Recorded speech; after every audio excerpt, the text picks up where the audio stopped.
నమస్తే, welcome to 99 TV.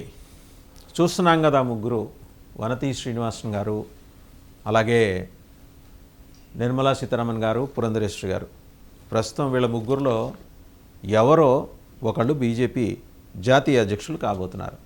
And in fact it is most welcoming development if at all ఈ ముగ్గురులో ఒకళ్ళని కనుక బీజేపీ హెడ్ క్వార్టర్స్ పికప్ చేస్తే బీజేపీ జాతీయ అధ్యక్షులుగా. మహిళా రిజర్వేషన్ బిల్ కోసం బీజేపీ పోరాటం చేస్తుంది, ఇనిషియేట్ చేస్తుంది. కాబట్టి ఆ సంస్కరణ ఏదో పార్టీ పరంగా ముందు సంస్థాగతంగా మేమే తీసుకొస్తున్నాం అనే ఒక ఇంప్రెషన్ కలగజేయటం కూడా బీజేపీ ప్రధాన ఉద్దేశం అయి ఉండవచ్చు. ఇన్ఫ్యాక్ట్ 2023లోనే ఆయన టర్మ్ అయిపోయింది. జేపీ నడ్డా గారు జాతీయ అధ్యక్షులు. 2020లో ఆయన ఛార్జ్ తీసుకున్నారు ప్రెసిడెంట్గా. 2023లో అయిపోయింది. కానీ ఎలక్షన్స్ దృష్ట్యా 2024 వరకు వారు కొనసాగారు. ఇప్పుడు ఒక అనివార్యత అయితే వచ్చేసింది. ఎందుకంటే ఇప్పుడు నేషనల్ బీజేపీ ప్రెసిడెంట్గా ఎవరు ఉంటారనే దానికి సంబంధించి, ఎవరు ఉండే అవకాశాలు ఉన్నాయనే దానికి సంబంధించి స్పెక్యులేషన్స్ పొలిటికల్ సర్కిల్స్లో బాగా రౌండ్ అవుతున్నాయి ఢిల్లీలో.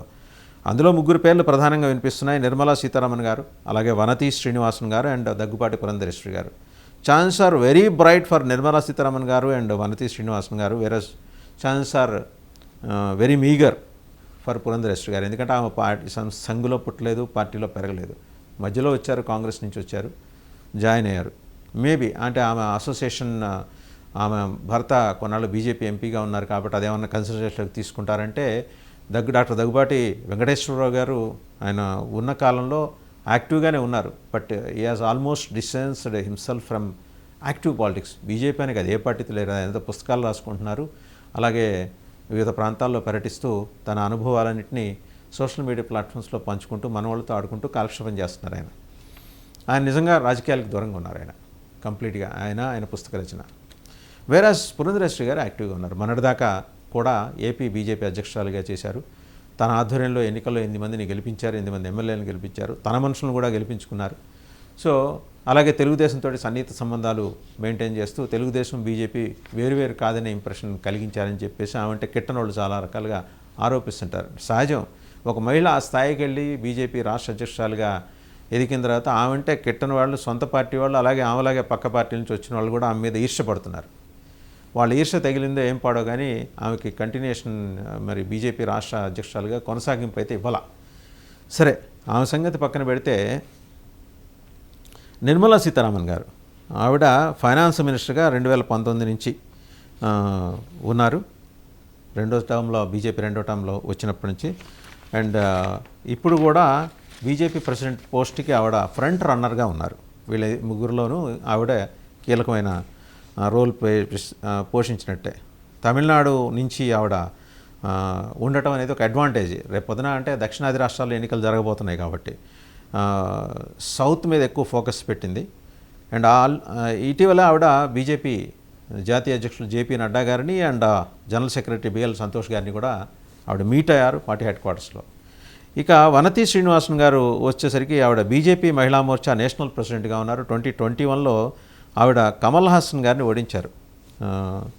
Makkal Needhi Maiam MNM founder president Kamal Haasan గారు యాక్టర్ గెలిచారు. అక్కడి నుంచి తమిళనాడు కోయంబత్తూర్ సౌత్ సీట్ నుంచి గెలిచారనమాట. ఆవిడ బీజేపీతో 1993 నుంచి అసోసియేట్ అయి ఉన్నారు. బీజేపీ సెంట్రల్ ఎలక్షన్ కమిషన్లో సభ్యురాలిగా 2022 నుంచి పనిచేస్తున్నారు. And highly influential and very vocal ఆవిడ వనతి శ్రీనివాసన్ గారు. సో వీళ్ళిద్దరు రూట్స్ పార్టీతోటే ఉన్నాయి. పురంధరేశ్వరి గారు డిఫరెంట్. ఆవిడ హైలీ వోకల్, బట్ ఆ రూట్స్ ఆర్ ఫ్రమ్ అంటే ఎన్టీఆర్ పార్టీ స్థాపించినప్పుడు పురంధరేశ్వరి గారి భర్త డాక్టర్ దగ్గుబాటి వెంకటేశ్వరరావు కీలకమైన రోల్ పోషించారు. తర్వాత ఆయన పార్టీ నుంచి వెళ్ళిపోవటం, విభేదాలు, తోడల మధ్య విభేదాలు, కుటుంబంలో చితక సమస్యలు, కుటుంబ పరంగా. సో మొత్తానికి ఏంటంటే ఇప్పుడు బంధుత్వాలు బలపడ్డాయి. ఆవిడ బీజేపీ రాష్ట్ర అధ్యక్షురాలుగా అయిన తర్వాత ఆల్మోస్ట్ తెలుగుదేశం బీజేపీ వేరువేరు కాదనే అభిప్రాయం చాలామందికి కలిగేట్టుగా ఆవిడ ప్రవర్తించారని చెప్పేసి అటు బీజేపీలోను ఇటు తెలుగుదేశంలోనూ ఆమె వ్యతిరేక వర్గం. ఆమెలాగే పక్క పార్టీ నుంచి వచ్చిన కీలకమైన నాయకుడైతే మరీ అసలు ఆమె పేరు చెబితేనే పచ్చగడ్డేస్తే బగ్గుమన్నట్టు ఆమె పేరు చెబితేనే చిటపట్లాడిపోతున్నారు. సో వాళ్ళందరి మొత్తానికి కళ్ళు పడ్డాయేమో మొత్తానికి ఆమెకు second term BJP state president ఉద్యోగం రాలా. పిఎన్ఎస్ మాధవ్ గారిని తీసుకున్నారు.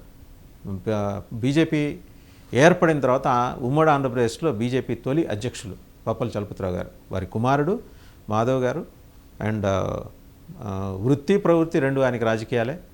ఆయన ఎప్పటి నుంచో సంఘతోటి జీవితం ప్రారంభించారు ఏబీవీపీ నాయకుడు. అట్లాగే తెలంగాణలో చూస్తే రామచంద్రరావు గారు 14 సార్లకు పైగా జైలుకి వెళ్ళొచ్చారు ఆయన. ఆర్ఎస్ఎస్, సంఘ్.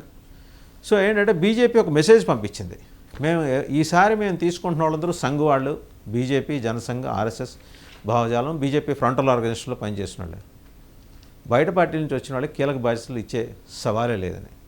అట్లా అక్కడ ఈటల రాజేందర్ గారికి ఈ అవకాశం దొరకలా తెలంగాణలో. ఆంధ్రప్రదేశ్లో ఏమో పురంధరేశ్వర గారికి అవకాశం ఈసారి మిస్ అయింది. అండ్ ఆంధ్రప్రదేశ్లో బీజేపీకి ఇంకో అనుభవం ఉంది. కన్నా లక్ష్మణ్ గారిని తీసుకొచ్చి పెడితే ఆయన ఎలక్షన్ ఫండ్స్ దుర్వినియోగం చేశారని అభియోగాలు ఎదుర్కోవటం, తర్వాత ఏదో వారిద్దరికీ మధ్య బీజేపీ హెడ్ క్వార్టర్స్కి ఆయనకి మధ్య గ్యాప్ పెరగటం, ఆయన వైదొలగటం, ఇవన్నీ మనం తెలిసిన విషయాలే. సో ఇంకోసారి ఆ ప్రయోగం చేయదలుచుకోవాలా. అందుకని పార్టీలో పుట్టి పెరిగిన పిఎన్ఎస్ మాధవ్ గారిని ఈసారి జాతీయ అధ్యక్షులుగా ఎన్నుకునేవాళ్ళు మహిళలైనా పురుషులైనా, కాకపోతే మహిళలకే ఖచ్చితంగా ప్రాధాన్యం ఉండబోతోంది. ఎన్నుకునేవాళ్ళు ఖచ్చితంగా పార్టీలో పుట్టిన వాళ్ళే, పార్టీ భావజాలంతో పుట్టిన వాళ్ళే ఉండాలి, భావజాలంలో పుట్టిన వాళ్ళే ఉండాలని చెప్పే భావనతో వాళ్ళని తీసుకుంటోంది. ఈ ముగ్గురులో ఒకరికి. సో వనతి శ్రీనివాసన్ గారు అయితే ఇందాకే అన్నట్టు ఆవిడ చాలా యాక్టివ్ ఫ్రమ్ తమిళనాడు. అండ్ ఎందుకు ఒక మహిళే కావాలని బీజేపీ సారి కోరుకుంటోంది అంటే, ఉమెన్స్ రిజర్వేషన్ బిల్ పుష్ చేసింది 2023లో బీజేపీయే, which cleared both houses of parliament. ఇప్పుడు ఈ బిల్లుకి 33% రిజర్వేషన్, బిల్లు ఆమోదం పొందితే 33% రిజర్వేషన్ దొరుకుతుంది మహిళలకి చట్టసభల్లో. సో ఇలా మాగ్గా మేము ముందర ఇనిషియేటివ్ తీసుకొని మేమే ఒక మహిళా అధ్యక్షురాలను ఎన్నుకున్న తర్వాత మిగిలిన వాళ్ళు అనివార్యంగా ఎన్నుకునే పరిస్థితి. అఫ్కోర్స్ అప్పుడు కాంగ్రెస్ ఏం చేయాలంటే రాహుల్ గాంధీ గారి స్థానంలో ప్రియాంక గాంధీని ఎన్నుకోవాలి, ఎందుకంటే ఆ కుటుంబాన్ని దాటి వెళ్ళే అవకాశం లేదు కాబట్టి కాంగ్రెస్ పార్టీలో. బీజేపీ అలా కాదు. బీజేపీలో సామాన్య కార్యకర్త కూడా ముఖ్యమంత్రులు కావచ్చు. మధ్యప్రదేశ్లో చూసాం, రాజస్థాన్లో చూసాం. So there is every possibility. అలాగే మహిళా అధ్యక్షురాలను చేస్తే క్లియర్ మెసేజ్ పంపించినట్టు అవుతుంది, వీఆర్ కమిటెడ్ ఫర్ మహిళా రిజర్వేషన్ బిల్ అనే మెసేజ్ పంపించినట్టు కూడా అవుతుంది. ఎనీహౌ 6 రాష్ట్రాల్లో బీజేపీ అధ్యక్షులను మార్చిన తర్వాత